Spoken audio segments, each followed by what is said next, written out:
நெல்லை கிழக்கு மாவட்ட காங்கிரஸ் தலைவர் ஜெயக்குமார் மரண வழக்கு தொடர்பாக அவரது அலுவலகத்தில் காவல்துறையினர் சோதனை நடத்தி வருகின்றனர். இது தொடர்பான கூடுதல் விவரங்களை செய்தியாளர் ராஜு கிருஷ்ணா வழங்க கேட்கலாம். ராஜு கிருஷ்ணா, அவரோட அலுவலகத்தில் காவல்துறையினர் எவ்வளவு நேரமா சோதனை நடத்திட்டு வர்றாங்க? இந்த விசாரணை வளையத்துக்குள்ள யாரெல்லாம் கொண்டு வர இருக்காங்க? இப்ப நடந்துட்டு இருக்கக்கூடிய சோதனை குறித்த விவரம் என்ன?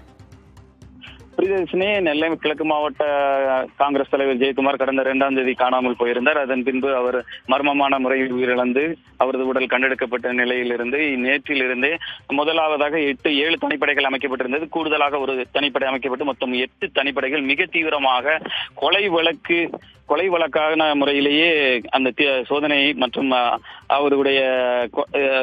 அவருடைய இறப்பு சம்பந்தமான மர்மத்தை வெளிக்கொண்டு வருவதற்காக மிக தீவிரமாக சோதனை நடத்தி வருகின்றனர். இந்த நிலையில் இன்று அவரது வீட்டின் அருகில் இருந்த அவருடைய அலுவலகத்தில், மாடியில் இருக்கக்கூடிய அவருடைய அலுவலகத்தில் வள்ளியூர் டிஎஸ்பி யோகேஷ்குமார் தலைமையிலான போலீசார் சுமார் அரை மணி நேரமாக சோதனை நடத்தினர். ஏனென்றால் இந்த அலுவலகத்தில் இருந்துதான் அவருடைய மரண வாக்குமூலம் என்று அறிவிக்கப்பட்டிருந்த அந்த கூறப்பட்டிருந்த லெட்டர் ஆனது எடுக்கப்பட்டிருந்தது.